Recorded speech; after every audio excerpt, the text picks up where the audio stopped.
Assalamualaikum warahmatullahi wabarakatuh. Jumpa lagi di channel Belajar Cyber Security.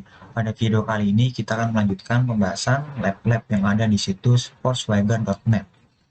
Sekarang kita di bagian masih di bagian authentication. Sekarang kita lanjut ke lab berikutnya, lab yang ke-8. Ini ya, itu faktor authentication broken logic. Oke, ini dia penjelasan dari labnya, di mana ternyata terdapat vulnerable dalam penerapan two-factor authentication ya, dari sisi logikanya. Oke, dan di sini kita diminta untuk bisa login atau mengakses ke halaman akun dari Carlos ya. Dan kita di sini diberikan username dan password yang valid, yaitu winner dan Peter. Oke, ini saya sudah akses, ini websitenya, kita ke my account. Oke, yang pertama mari kita pelajari proses dari 2FA authentication pada website ini.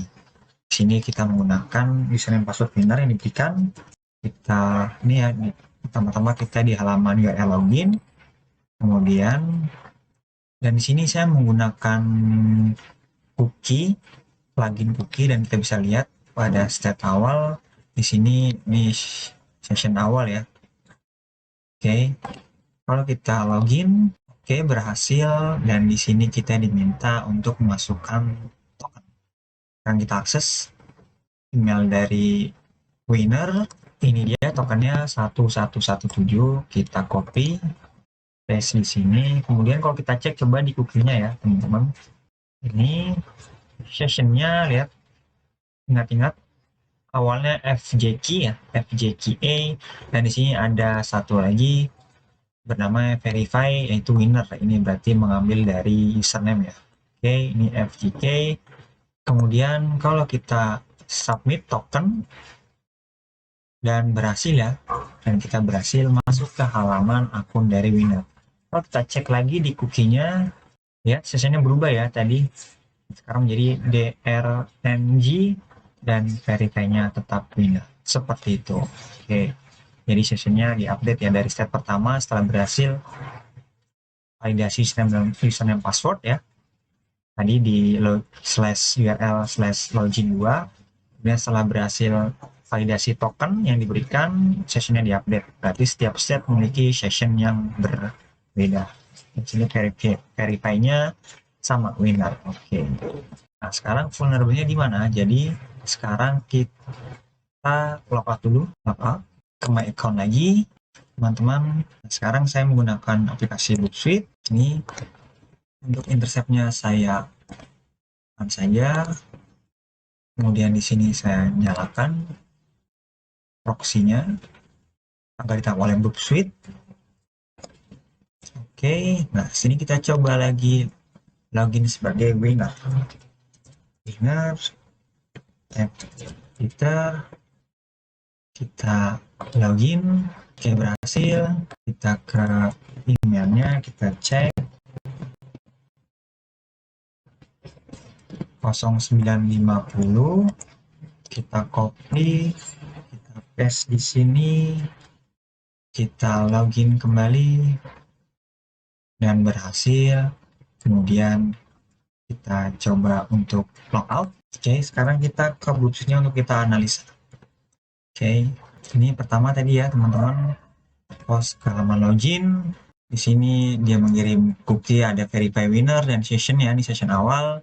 Username password Peter. Setelah berhasil lihat dia di sini set cookie, verify winner, dan diupdate ya, cookie sessionnya menjadi W6ES. Ini berbeda ya.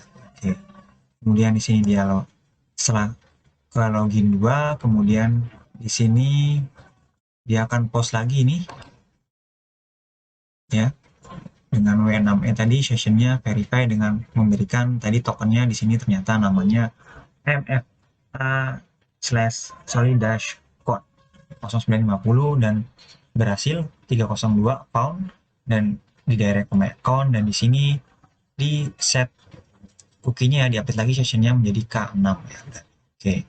Nah, tadi kan kita sudah logout di sini teman-teman, sini kita sudah logout, dan ternyata kalau kita coba ke sini login 2, ternyata session ini walaupun sudah logout session ini masih digunakan. Kemudian saat logout dia hanya menghapus session saat state di halaman akun ya, atau di slash my account. Oke, kalau sini kita coba ya teman-teman, saya kirim sini, saya send to repeater. Oke, send. Nah teman-teman, 200.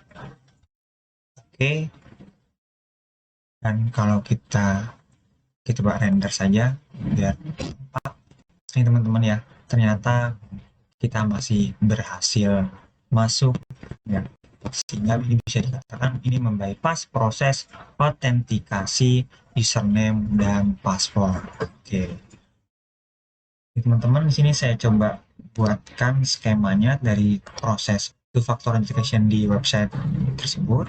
Nah ini ya, tadi kita ke halaman login, mengirim username password, data, kemudian verify-nya cookie-nya winner, session ini misal awal ABC123, kemudian divalidasi.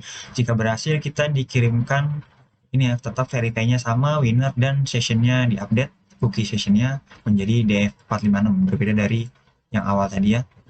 Dan tokennya dikirimkan ke email winner. Oke, ini @mail.com, tokennya misal 1234, kemudian di form /login 2 kita masukkan token dan mengirimkannya ini ya dalam bentuk MFA/code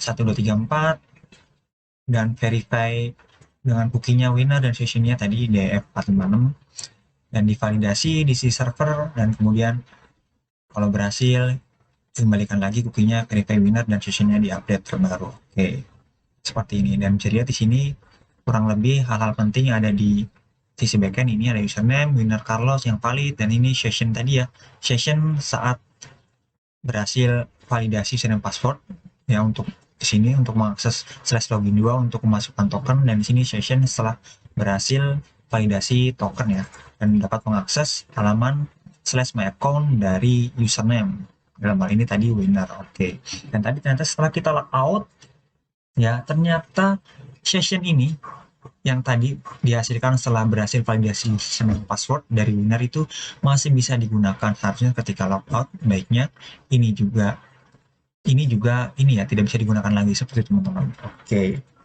maka celahnya tadi ya, di sini winner masih bisa mengakses tanpa harus validasi username password, dan bahkan kalau kita coba ubah di sini, kita ke repeater.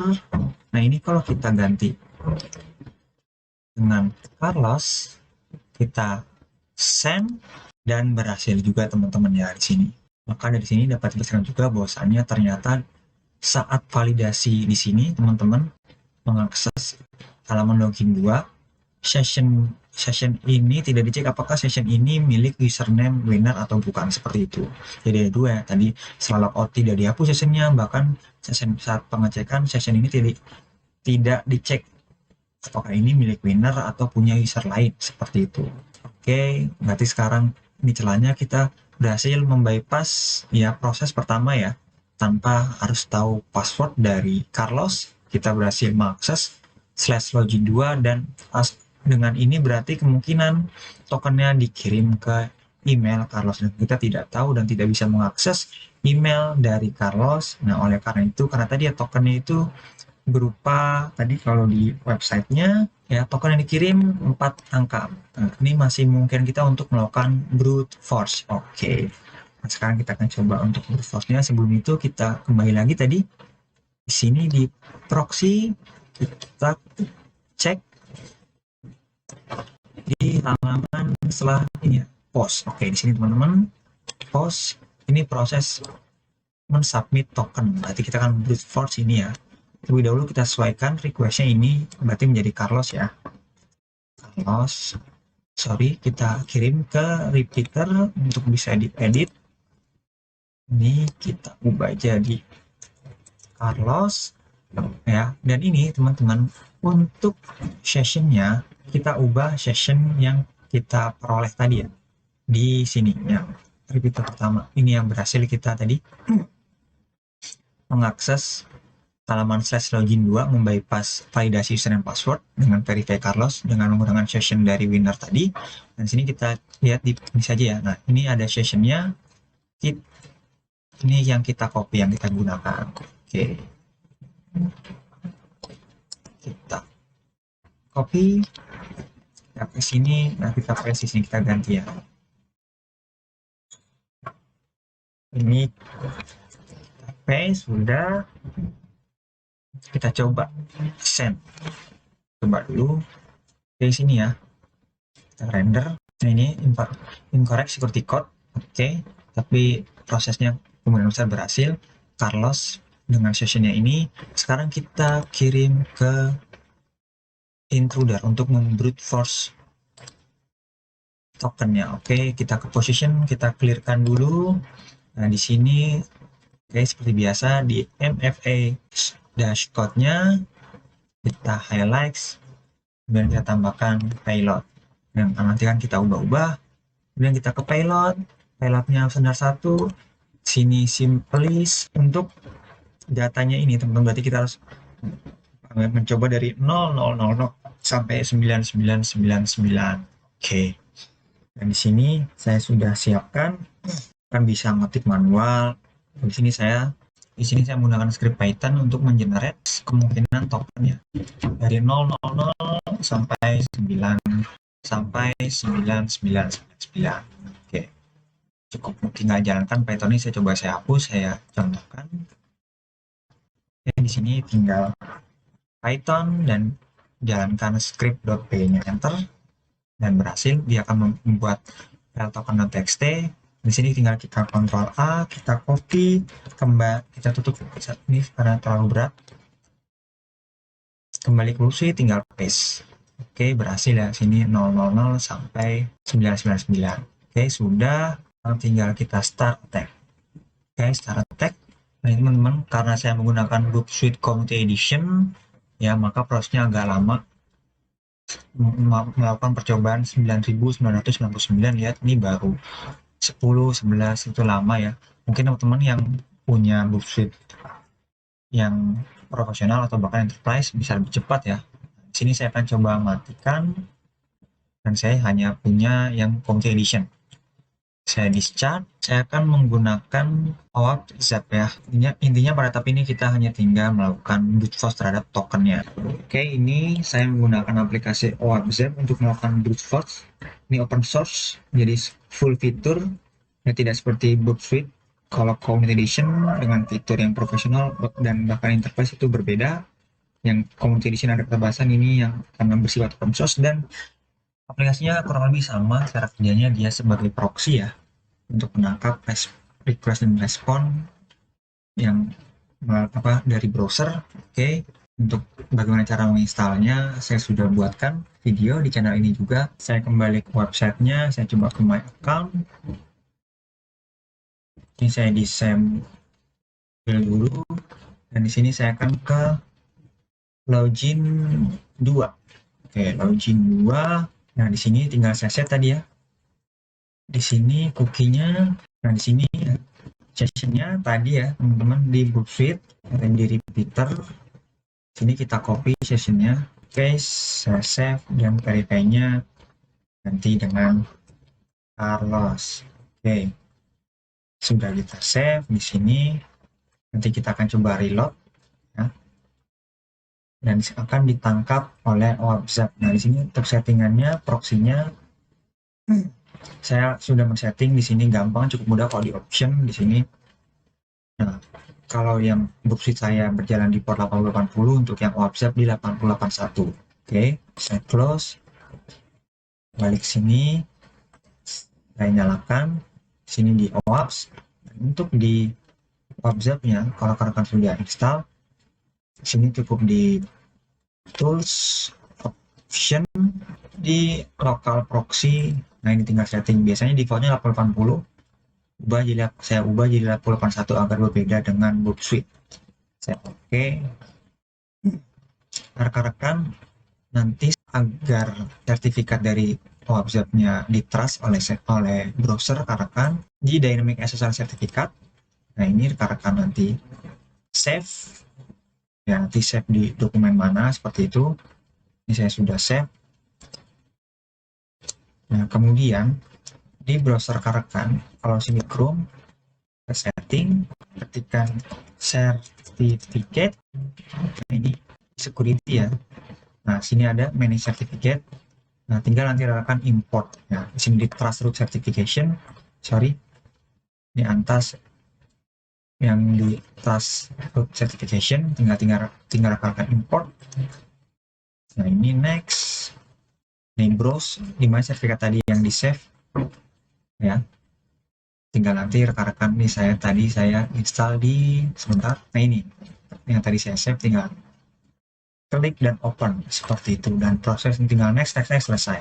Saya sudah, yang setelah sudah tinggal sini kita enter sini ya.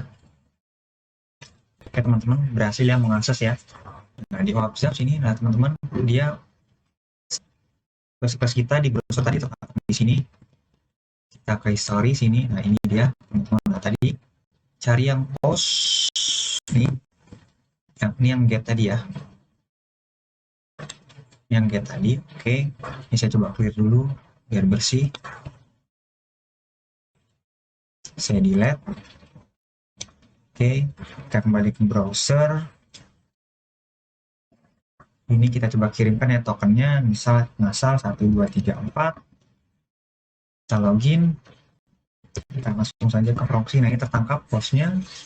Dan ini yang gagal, incorrect. Nah sini kita klik 2 kali, dia akan tampil penjelasan request dan responnya. Nah ini teman-teman, sini requestnya, ini responnya tadi ya. Ini requestnya. Nah di sini tinggal kita harus, ini sudah semua sudah Carlos. Nah tinggal kita sini klik kirim ke attack dan ke fuse. Oke, nah sini kita akan melakukan brute force teman-teman. Di sini kita pastikan dulu sudah benar ya. Di sini buktinya session ini Freddy Carlos. Nah ini kita highlight datanya, kita add. Nah di sini kita add lagi, tambahkan tadi semua kemungkinan dari token. Ctrl V tadi saya lupa. Nah ini Ctrl V sudah sampai 999. Kita add, kita oke, dan kita start user. Nah ya teman-teman, di sini di bawah terlihat. Nah, ini yang lebih cepat nih daripada saya di Bullsuit versi Community Edition. Lihat ya, sudah langsung cepat ya. Nah ini tinggal kita tunggu, kita cari yang code-nya 302. Nah ini teman-teman sudah muncul, walaupun belum selesai, baru percobaan ke 500-600 sekian. Ini sudah berhasil ya, kita menemukan yang 302 found ya. Di sini pilotnya 0176. Oke, ini saya skor saja ya. Nah sini tinggal kita masukkan 0176. Kalau kita login, ini saya disable dulu proxy-nya. Saya reload. Berhasil teman-teman, kita berhasil login ke halaman akun Carlos tanpa perlu mengetahui passwordnya, dan dengan memanfaatkan session dari username winner ya, dan juga membrute force token ya, seperti itu. Oke, semoga jelas dan bermanfaat. Sampai jumpa di video berikutnya. Wassalamualaikum warahmatullahi wabarakatuh.